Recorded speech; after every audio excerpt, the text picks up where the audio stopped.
बेटा आज हम पढ़ेंगे एल्कोहलों के भौतिक गुण।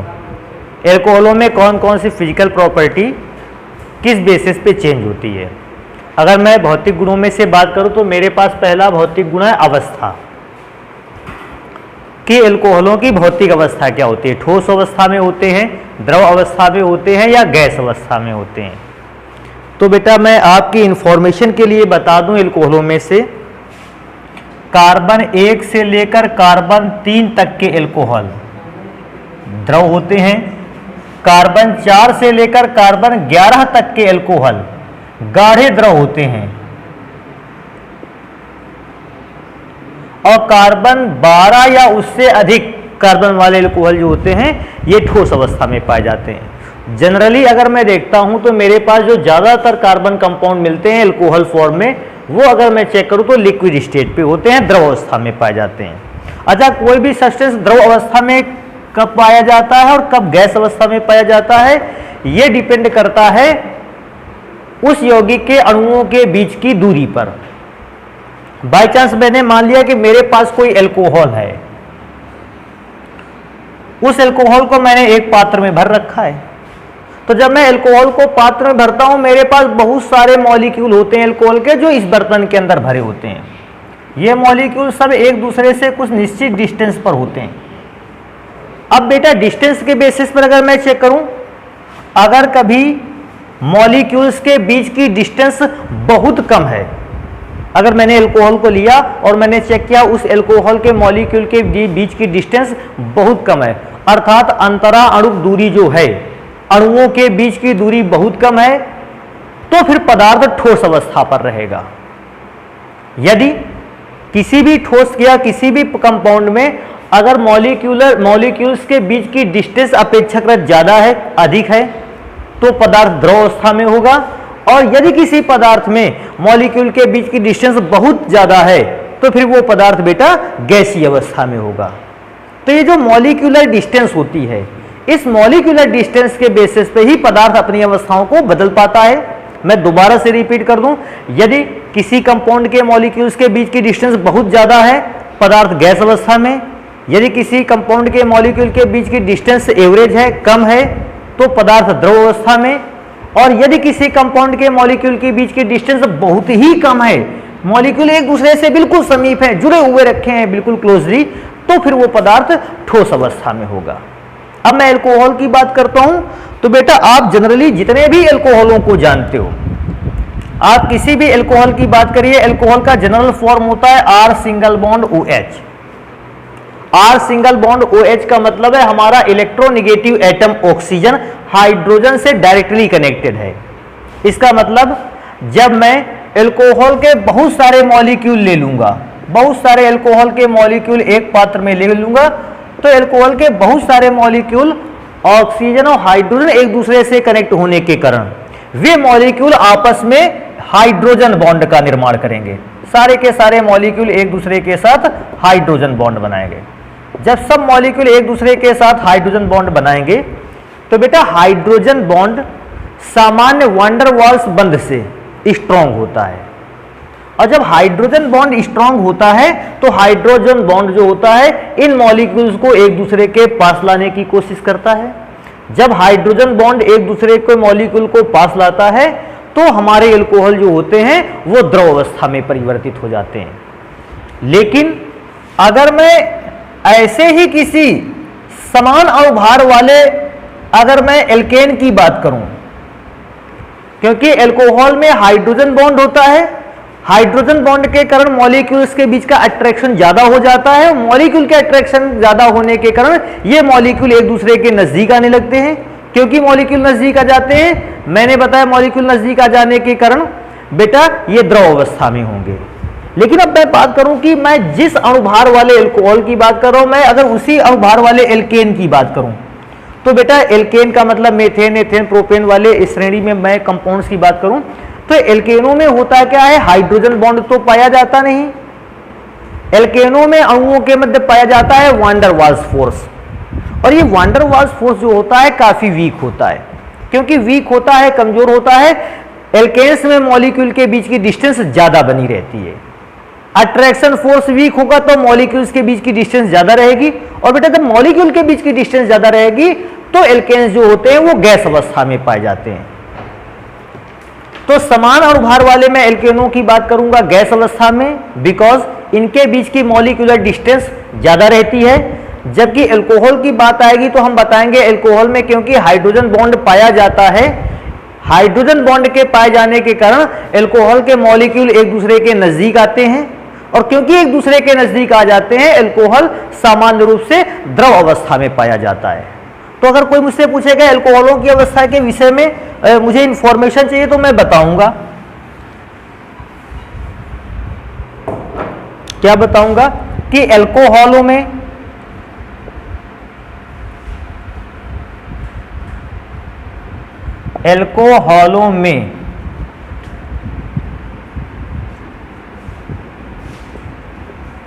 ऑक्सीजन तथा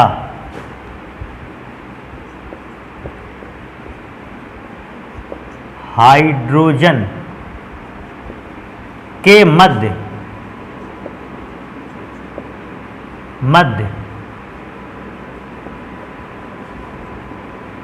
हाइड्रोजन आबंध का निर्माण होता है।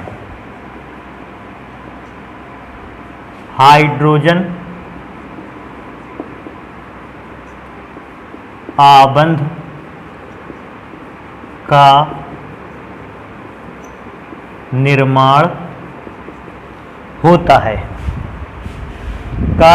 होता है, जिससे अल्कोहल के अणुओं के बीच की दूरी, जिसे अल्कोहल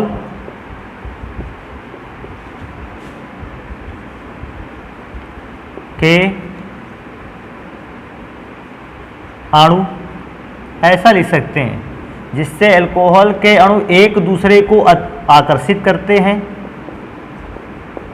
जिससे हाइड्रोजन बॉन्ड हुआ, ये स्ट्रॉन्ग बॉन्ड होता है, और इसके मॉलिक्यूल एक दूसरे को क्या करते हैं, आकर्षित करते हैं, एक दूसरे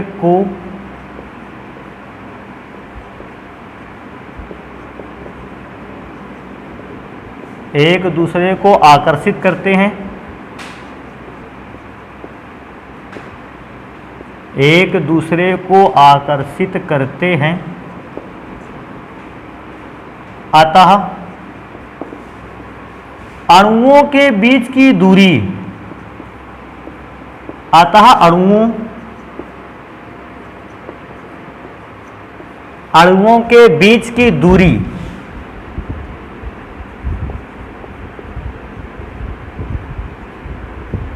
अणुओं के बीच की दूरी कम होती जाती है या कम होती है, और अल्कोहल द्रव अवस्था में पाए जाते हैं, और अल्कोहल जो होते हैं वो द्रव अवस्था में पाए जाते हैं।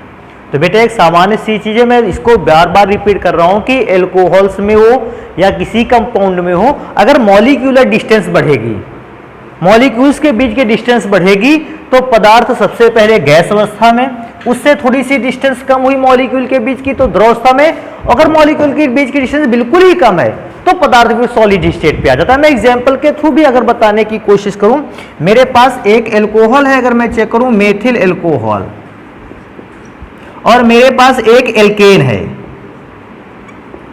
जिसे हम एथेन के नाम से जानते हैं। मैं पहले इस अल्कोहल का मॉलिक्यूलर वेट निकालता हूं, तो बेटा मॉलिक्यूलर वेट कैसे निकलेगा, कार्बन का 12, हाइड्रोजन टोटल 4 हैं, और एक है ऑक्सीजन, तो 12 4 16 16 32 ग्राम पर मोल, ये अल्कोहल का वेट है मॉलिक्यूलर।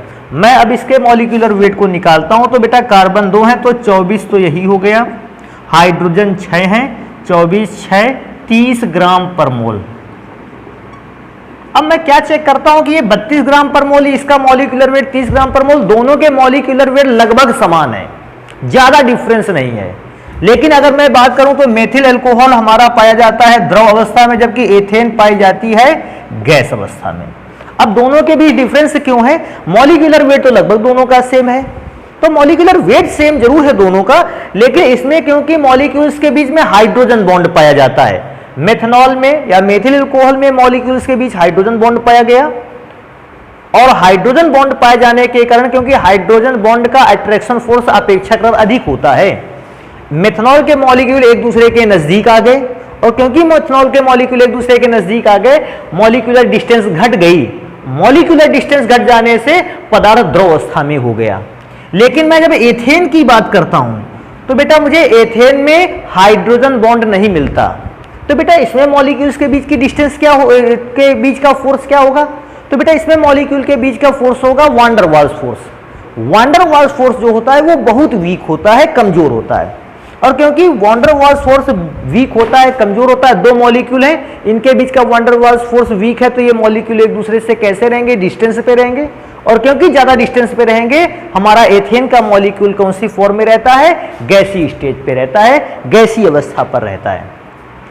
तो इस प्रकार से हमारे जो कंपोनेंट है अल्कोहल है वो किस कारण से द्रव अवस्था में रहता है, हमने उसका रीजन सीखा, और इस बात को भी पता किया कि 1 2 3 अगर मैं चेक करता हूं, कार्बन के एक परमाणु से लेकर कार्बन के 3 परमाणुओं तक बनाए गए अल्कोहल द्रव अवस्था में होते हैं।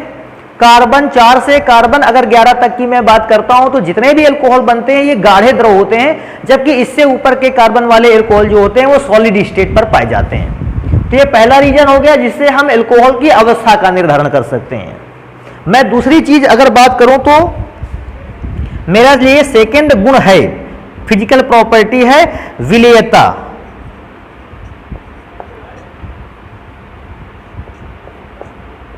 विलेयता का मतलब है सॉल्युबिलिटी, इसको भी कहते हैं। हम इस बात को पता करेंगे कि जल में घुलनशीलता, अल्कोहल जल में घुलते हैं या नहीं घुलते हैं, और फिर इस बात की चर्चा होगी अगर अल्कोहल जल में घुलते हैं तो कौन सा अल्कोहल जल में अधिक मात्रा में घुल जाता है, कौन सा अल्कोहल जल में कम मात्रा में घुलता है। तो बेटा किसी भी पदार्थ में अगर मैं अल्कोहलों में चेक करूं कि जल में घुलनशीलता किस बात पर डिपेंड करती है, बेटा मैं यहां एक लाइन लिखता हूं जिसको आपको ध्यान रखना होगा। अल्कोहलों की जल में घुलनशीलता मुख्य रूप से इस चीज पे डिपेंड करती है। मैं कोई अल्कोहल लिखता हूं बेटा, अगर मैं कोई जनरल फॉर्म लिख दूं अल्कोहल का, तो अल्कोहल का एक जनरल फॉर्म होता है R single bond OH, where R is alkyl group and OH is hydroxyl group और अल्कोहलिक ग्रुप, इसको कह सकते हैं। बेटा इनमें से अगर मैं चेक करूं तो मेरा अल्कोहल 2 पार्ट से बना है, अल्कोहलिक ग्रुप से और एल्किल ग्रुप से। सोचने वाली बात है, जो एल्किल ग्रुप होता है ये हाइड्रोफोबिक पार्ट ऑफ अल्कोहल है। हाइड्रोफोबिक पार्ट का मतलब होता है जल विरोधी।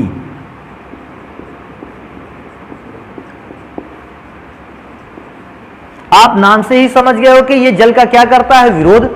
अर्थात अल्कोहल का जो एल्किल भाग होता है ये जल का विरोध करता है, जल का विरोधी भाग है और जल में घुलनशीलता को प्रदर्शित नहीं करता है। लेकिन अगर मैं बात करूं हाइड्रोक्सिल ग्रुप की, या जिसे अल्कोहलिक ग्रुप कहते हैं, इसे कहते हैं हाइड्रोफिलिक पार्ट ऑफ अल्कोहल, अर्थात जल स्नेही। जल स्नेही, और ये जल स्नेही पार्ट का मतलब है अल्कोहलों का यही एक ऐसा पार्ट है जो किसी अल्कोहल को जल में घुलनशीलता में मदद करता है। मैं जनरली अगर देखूं तो जब भी कोई अल्कोहल जल में घुलता है ये पार्ट उसको जल में घुलने में मदद करता है और ये पार्ट उसको जल में नहीं घुलने देता है। ये दोनों पार्ट्स का अपना अलग अलग वर्क है। हाइड्रोफिलिक पार्ट जो होगा वो अल्कोहलिक भाग है, OH वाला पार्ट है जो कंपाउंड को जल में घुलने का पूरा प्रयास करेगा। किसी कंपाउंड की जल में घुलनशीलता हाइड्रोफिलिक पार्ट पे ही डिपेंड करती है, और जबकि किसी कंपाउंड की जल में घुलनशीलता, जल में अघुलनशीलता डिपेंड करती है हाइड्रोफोबिक पार्ट पर, जो कि एल्किल ग्रुप है, और मैंने इसको यहां लिख रखा है। तो अब जल में घुलनशीलता बात आती है, जल में घुलनशीलता क्यों होती है अल्कोहल की? तो बेटा क्योंकि हाइड्रोफोबिक पार्ट जो होता है ये तो जल में घुलनशीलता दिखाता नहीं, केवल हाइड्रोफिलिक पार्ट जल में घुलनशीलता दिखाता है, क्योंकि एक अल्कोहल का हाइड्रोफिलिक पार्ट दूसरे एल्कोहल के हाइड्रोफिलिक पार्ट से हाइड्रोजन बॉन्ड बनाता है। कौन सा बॉन्ड बनाता है? Hydrogen bond. क्योंकि एक एल्कोहल का हाइड्रोफिलिक पार्ट दूसरे एल्कोहल में भी यही पार्ट होगा, उसके साथ कौन सा बॉन्ड बनाकर तैयार करता है? Hydrogen bond. क्योंकि एल्कोहल के दो मॉलिक्यूल के हाइड्रोफिलिक पार्ट एक दूसरे से हाइड्रोजन बॉन्ड बनाते हैं, और जो भी पार्ट हाइड्रोजन बॉन्ड बनाते हैं उनकी खासियत होती है कि वे जल में घुलनशील होते हैं। जल में कैसे होते हैं? घुलनशील। तो मुझे अगर जल में घुलनशीलता बतानी होगी तो मैं तो बेसिकली बताऊंगा, क्योंकि हमारे अल्कोहल में हाइड्रोक्सिल पार्ट एक ऐसा है जो कि जल स्नेही है, और क्योंकि जल स्नेही पार्ट है, हमारे अल्कोहल जल में कैसे होंगे? घुलनशील होंगे। तो जल में घुलनशीलता या विलेयता की बात करेगा तो मैं क्या बताऊंगा? अल्कोहलों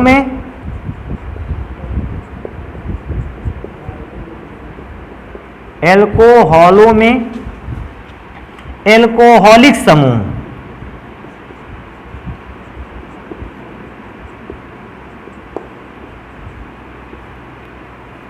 एल्कोहलिक समूह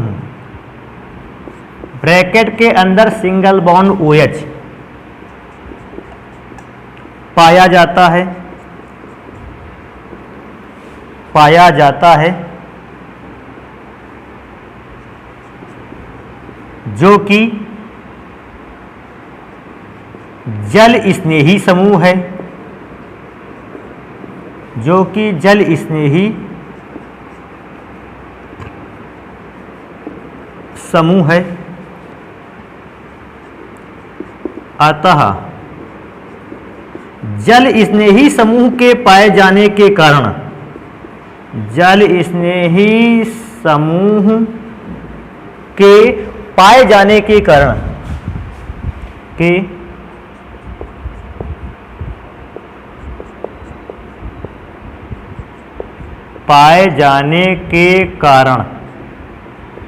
एल्कोहल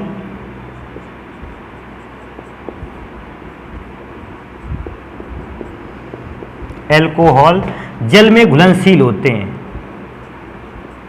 एल्कोहल जल में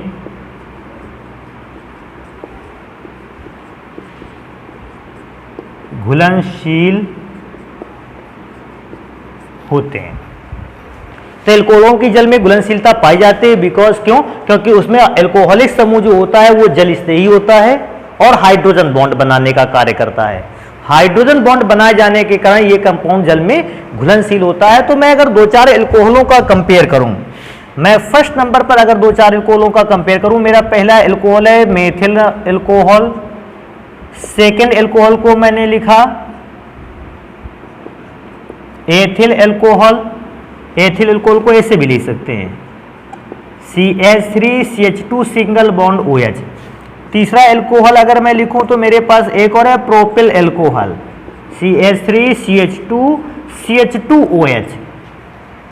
और मैं अगर एक एल्कोहल लिख दूं फोर्थ नंबर पर तो ये है CH3CH2CH2OH। अगर मैं चेक करना चाहूं कि क्या ये एल्कोहल जल में घुलनशील होंगे तो मैंने देखा हर एक एल्कोहल के फॉर्मूले पर OH समूह अवेलेबल मिल रहा है जो कि हाइड्रोफिलिक पार्ट है, हाइड्रोजन बॉन्ड बनाता है, और इस रीजन से मैं कहता हूं कि सारे के सारे एल्कोहल जो हैं ये जल में घुलनशील हैं। परंतु अगर मैं इस बात को चेक करने जाऊं कि इनमें से कौन सा एल्कोहल जल में ज्यादा घुलनशील है और कौन सा एल्कोहल जल में कम घुलनशील है, तो इसको भी चेक करेंगे। देखो कैसे चेक करेंगे बेटा, क्योंकि हर एक एल्कोहल में जल में घुलने वाला पार्ट सेम है। मैं इस एल्कोहल पे चलता हूं, जल में अघुलनशील पार्ट इतना है, यहां पर जल में अघुलनशील वाला भाग थोड़ा सा बड़ा है, यहां पर जल में अघुलनशील वाला भाग और बड़ा है, और इस लास्ट एल्कोहल में जल में अघुलनशील भाग तो और बड़ा है। अर्थात जब भी मैं लोअर मॉलिक्यूलर वेट से हायर मॉलिक्यूलर वेट वाले एल्कोहलों की ओर चलता हूं, मैं निम्न अणुभार वाले एल्कोहलों से उच्च अणुभार वाले मोनोहाइड्रिक एल्कोहलों की ओर चलता हूं, मैं क्या देखता हूं कि जल में अघुलनशील भाग की लंबाई बढ़ती चली जा रही है, जल में अघुलनशील भाग बड़ा होता जा रहा है। और क्योंकि जल में अघुलनशील वाला भाग बड़ा होता जा रहा है, यौगिकों की, एल्कोहलों की जल में घुलनशीलता भी कैसी हो जाएगी, कम हो जाएगी। मैं दोबारा से इस बात को रिपीट कर दूं, एल्कोहल में OH भाग तो है जो जल में घुलता है, जो सब में सेम है, परंतु मैं क्या चेक करता हूं कि इसमें जल में ना घुलने वाला भाग छोटा है, इसमें जल में ना घुलने वाला भाग बड़ा है, इसमें जल में ना घुलने वाला भाग और भी बड़ा है, और लास्ट में अगर चेक करता हूं तो जल में ना घुलने वाला भाग तो और भी ज्यादा बड़ा है, क्योंकि लेफ्ट टू राइट चलने पर जल में ना घुलने वाले भाग की लंबाई बढ़ती चली जा रही है, अर्थात एल्कोहलों की जल में घुलनशीलता भी कैसी हो जाएगी, कम।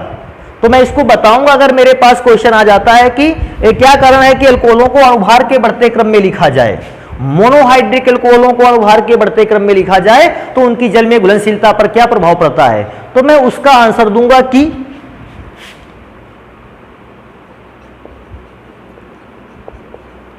अणुभार के बढ़ने पर, अणुभार के बढ़ने पर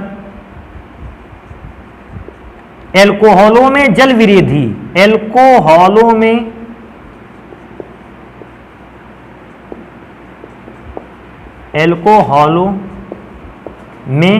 जल विरोधी भाग की लंबाई, जल विरोधी भाग, और बेटा वैसे अगर देखा जाए तो जल विरोधी भाग को मैं सिंगल बॉन्ड R से लिखता हूं, एल्किल ग्रुप को बताता हूं। जल विरोधी भाग की लंबाई बढ़ती है, क्योंकि जल विरोधी भाग की लंबाई बढ़ती है अर्थात जल में ना घुलने वाले भाग की लंबाई बढ़े, और जब जल में ना घुलने वाले भाग की लंबाई बढ़ेगी अर्थात जल की घुलनशीलता कम हो जाएगी। लंबाई बढ़ती है अर्थात या अतः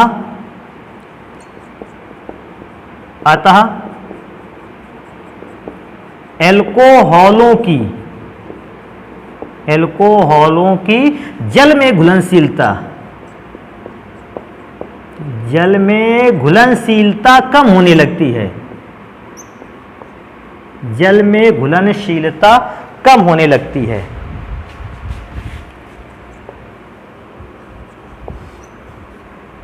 कम होने लगती है।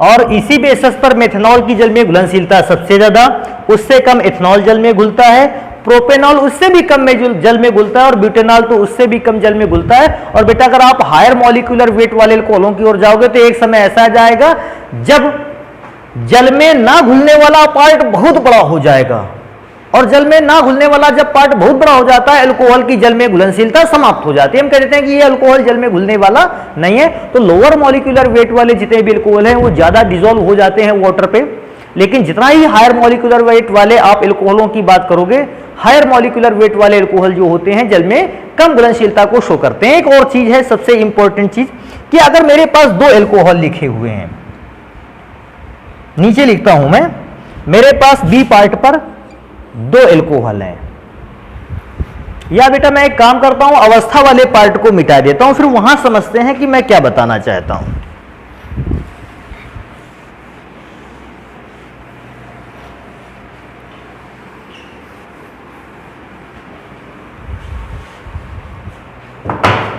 मैं पार्ट बी यहां लिखता हूं। बेटा हमने पढ़े थे एल्कोहल कई प्रकार के थे। पहले थे मोनोहाइड्रिक एल्कोहल,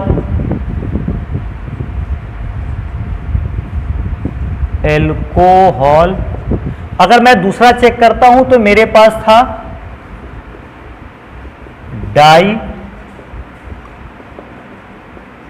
हाइड्रिक एल्कोहल। मैंने और भी पढ़ा ट्राई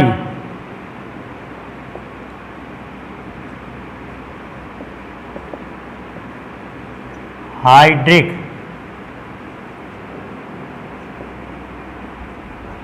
एल्कोहल। एक और पढ़ा था मैंने, मैं लिखे देता हूं पॉलीहाइड्रिक एल्कोहल।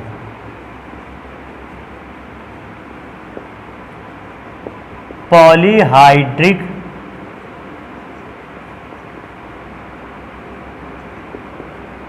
एल्कोहल। अब बताते हैं मोनोहाइड्रिक एल्कोहल, डाईहाइड्रिक एल्कोहल और ट्राईहाइड्रिक एल्कोहल दे दिए जाएं। मोनोहाइड्रिक एल्कोहल का मतलब केवल एक बार OH लगा होगा एल्कोहल में। ये एल्कोहल के फॉर्मूले में डाईहाइड्रिक में 2 बार एल्कोहलिक ग्रुप लगा होगा, ट्राईहाइड्रिक एल्कोहल में 3 बार एल्कोहलिक समूह लगा होगा, जबकि पॉलीहाइड्रिक एल्कोहल में बहुत बार एल्कोहलिक समूह होगा। अगर मेरे पास मोनोहाइड्रिक, डाईहाइड्रिक, ट्राईहाइड्रिक और पॉलीहाइड्रिक एल्कोहल आते हैं तो जल में घुलनशीलता का क्या क्रम होगा?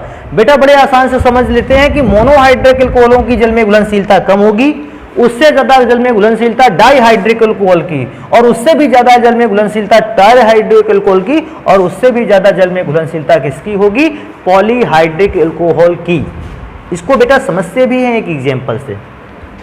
मेरे पास एक एल्कोहल है CH3CH2OH, this is monohydric alcohol, और जस्ट मेरे पास एक और एल्कोहल है dihydric alcohol, CH2 single bond OH single bond OH।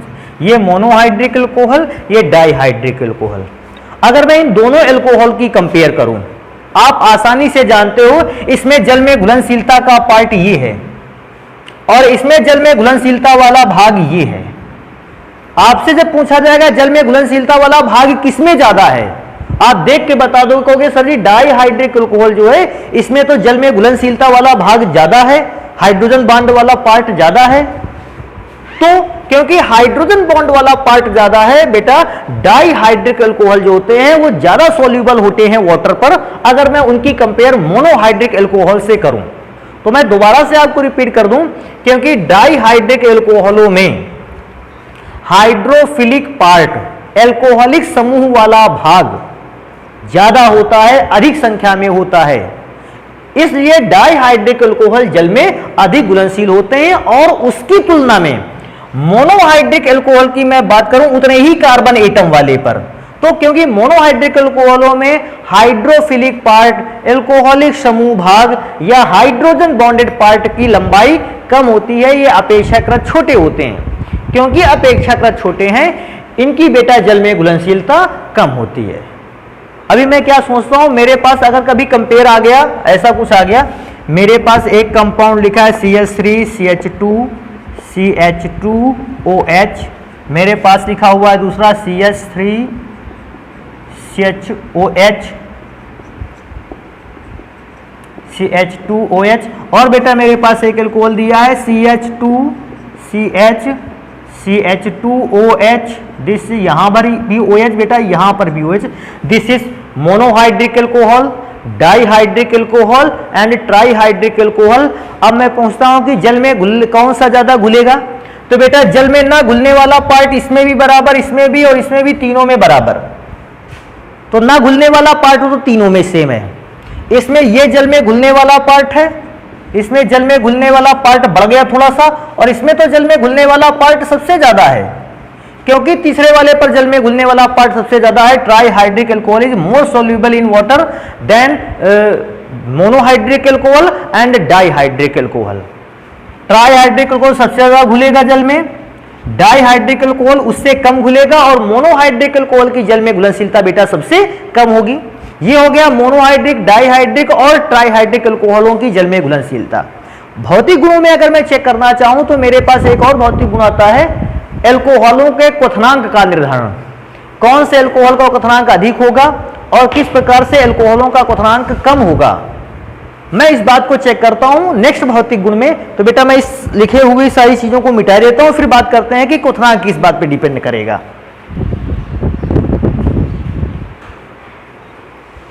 Boiling point या क्वथनांक, ये हमारा अंतिम भौतिक गुण है जिसे हम एल्कोहलों के लिए अध्ययन करेंगे।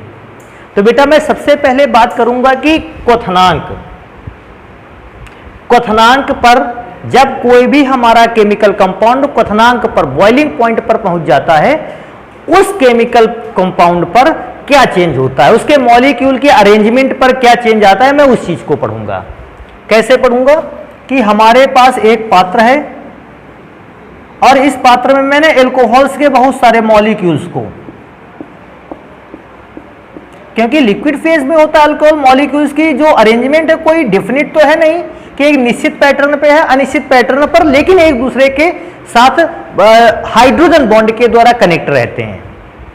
अब हमारा कोई भी जब कंपाउंड हम उसे हीट करते हुए बॉइलिंग पॉइंट पे पहुंचाते हैं, तो बॉइलिंग पॉइंट पे होता है क्या है, हम लोग जनरली जानते हैं कि हमारा मॉलिक्यूल जो है वो वेपर फेस में अलग हो गया। बेटा वेपर फेस में अलग कैसे हुआ मैं बताऊं। अभी तक दो मॉलिक्यूल्स के बीच की मैं बात करूं तो दो मॉलिक्यूल्स एक दूसरे के काफी नजदीक रखे थे, बिकॉज दोनों के बीच में हाइड्रोजन बॉन्ड वर्क कर रहा था अगर वो एल्कोहल के मॉलिक्यूल हैं। क्योंकि मैं एल्कोहलों के गुण पढ़ रहा हूं, मैं एल्कोहल की बात ही बताऊंगा।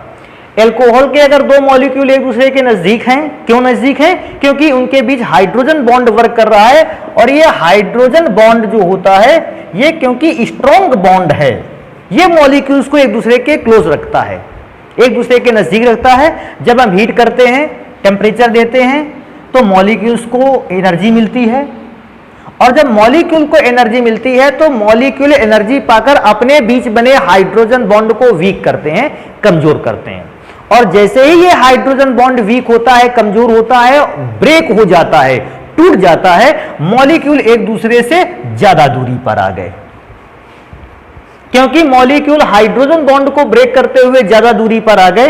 बेटा डिस्टेंस बढ़ जाने पर, मैंने अभी कुछ देर पहले बताया था कि पदार्थ डिस्टेंस जैसे बढ़ गई, मॉलिक्यूल के बीच की डिस्टेंस, पदार्थ लिक्विड से गैस स्टेज पे चला जाता है। हमारे मॉलिक्यूल के वही साथ हुआ, जब मॉलिक्यूल नजदीक नजदीक थे, लिक्विड स्टेज पे था, मैंने हीट किया, टेम्परेचर दिया, और टेम्परेचर के इफेक्ट में मॉलिक्यूल्स को एनर्जी मिली, और उस एनर्जी को पाकर मॉलिक्यूल एक दूसरे से दूर हुए। जैसे मॉलिक्यूल दूर हुए बेटा, ये मॉलिक्यूल चेंज हो गए गैस स्टेज पे। क्योंकि मॉलिक्यूल गैस स्टेज में चेंज हो गए, हमने कहा हमारा लिए केमिकल कंपाउंड का ये टेम्परेचर क्वथनांक है। तो क्वथनांक पर क्या होता है, मॉलिक्यूल के बीच की डिस्टेंस बढ़ जाती है। क्यों बढ़ती है? क्योंकि हम उन मॉलिक्यूल्स के बीच बने बॉन्ड को क्या कर देते हैं, ब्रेक कर देते हैं।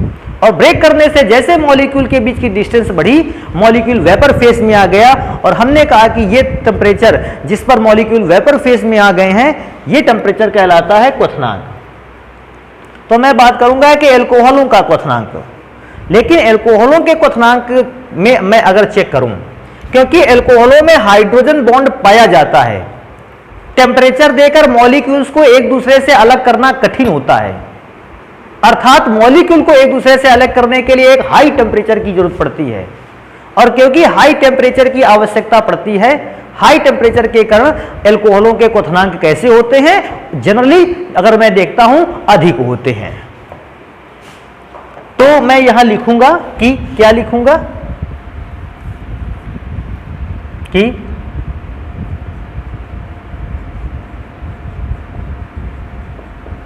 एल्कोहलों में अणुओं के मध्य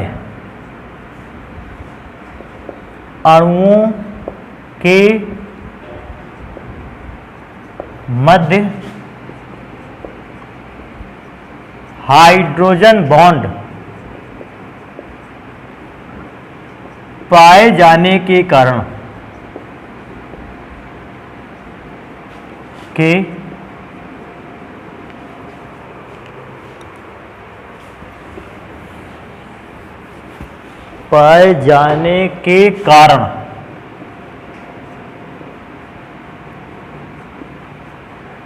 अणुओं के मध्य का आकर्षण बल, अणुओं के मध्य का आकर्षण बल, अणुओं के मध्य का आकर्षण बल अधिक होता है, अधिक होता है, जिसे तोड़ने के लिए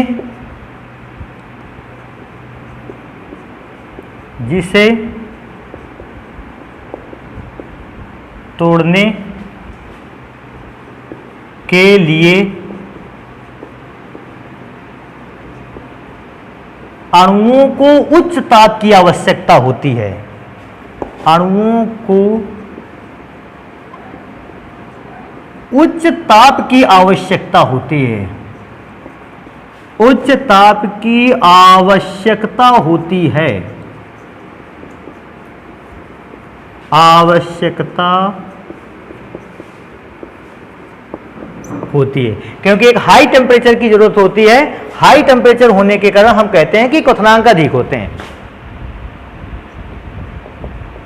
आता है इनके का मतलब एल्कोहलों के क्वथनांक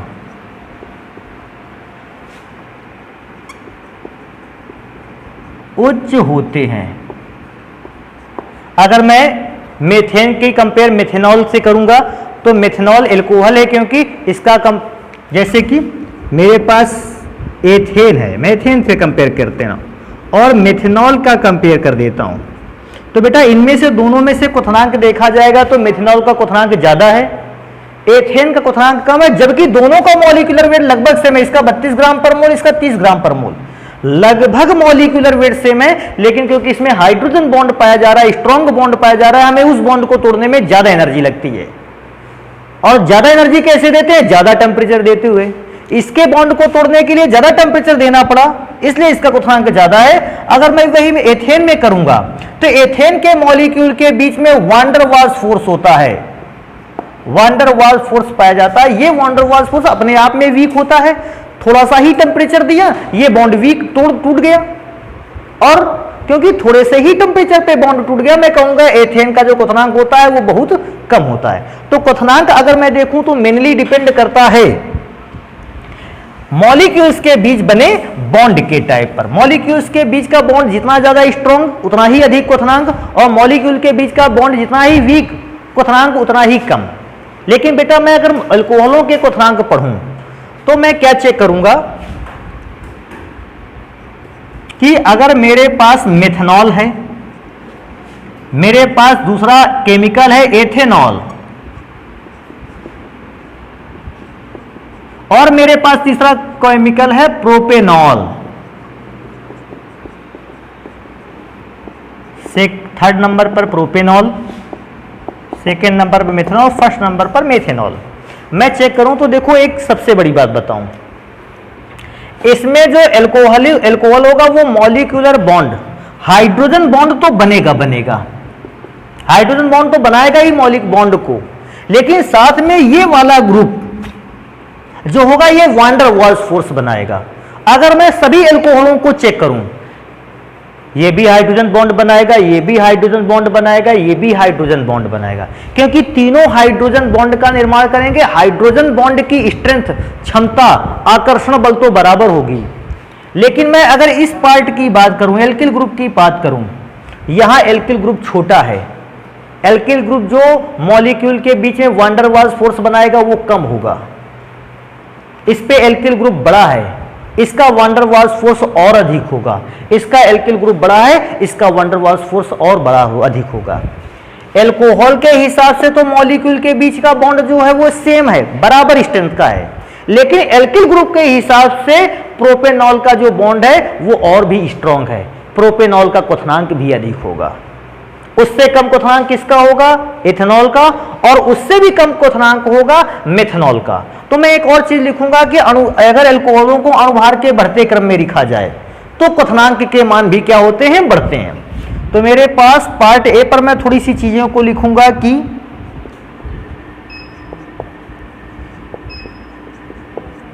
एल्कोहलों को अणुभार के बढ़ते हुए क्रम, अणुभार के बढ़ते क्रम में रखने पर, बढ़ते क्रम में रखने पर उनके क्वथनांकों में वृद्धि होती है, उनके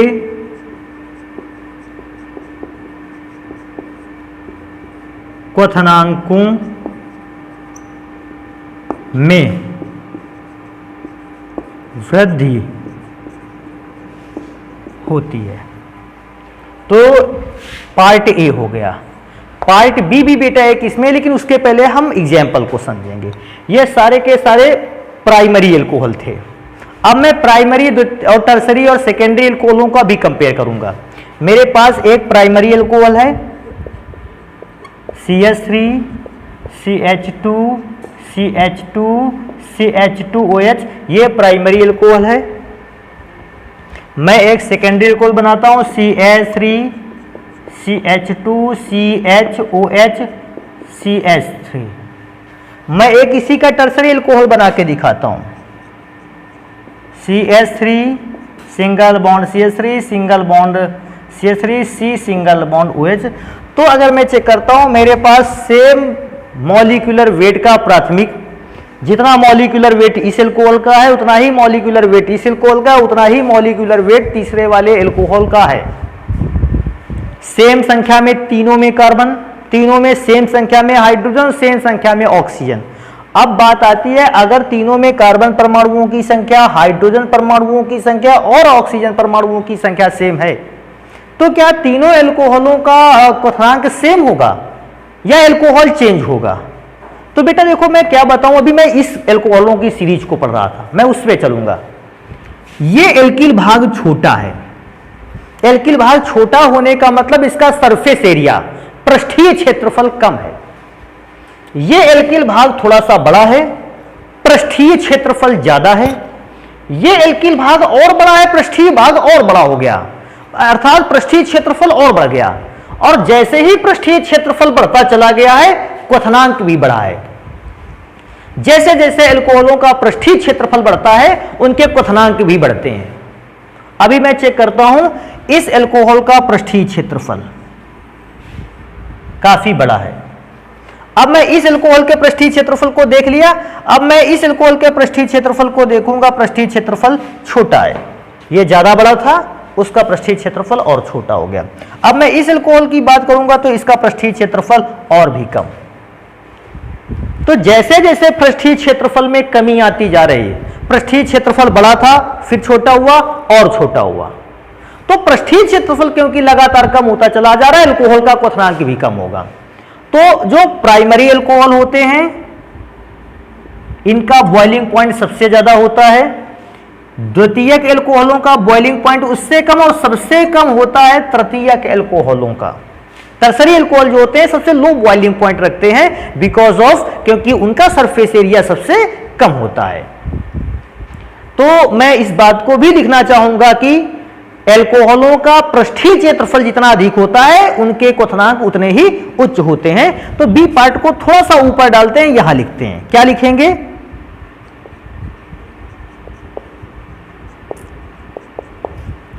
एल्कोहलों का पृष्ठीय क्षेत्रफल या सरफेस एरिया, क्षेत्रफल जितना अधिक होता है, जितना अधिक होता है क्वथनांक भी उतने ही अधिक होते हैं, क्वथनांक भी उतने ही अधिक होते हैं।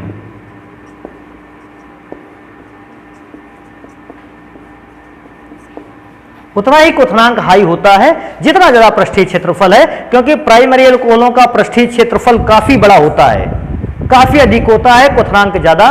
मैं उतने ही कार्बन लेता हूं, जब मैं सेकेंडरी एल्कोहल बनाता हूं पृष्ठीय क्षेत्रफल कम हो जाता है, और टर्सरी में तो पृष्ठीय क्षेत्रफल और कम हो जाता है, तो टर्सरी एल्कोहलों का क्वथनांक और भी कम होता है। तो बेटा एल्कोहलों के भौतिक गुणों को अगर मैं चेक करता हूं तो मैंने एल्कोहलों के भौतिक गुण उनके रीजन सहित कि कब चेंज होते हैं हम लोगों ने पढ़े। अब हमारे पास आता है एक केमिकल आता है मेथनॉल और दूसरा आता है एथनॉल। इन दोनों को बनाने की विधियां, भौतिक गुण, रासायनिक गुण और उपयोग पढ़ने हैं, जिनमें से एक एक केमिकल कंपाउंड को हम पढ़ेंगे लेकिन अपने नेक्स्ट वीडियो से। तो मिलते हैं नेक्स्ट वीडियो पर, धन्यवाद।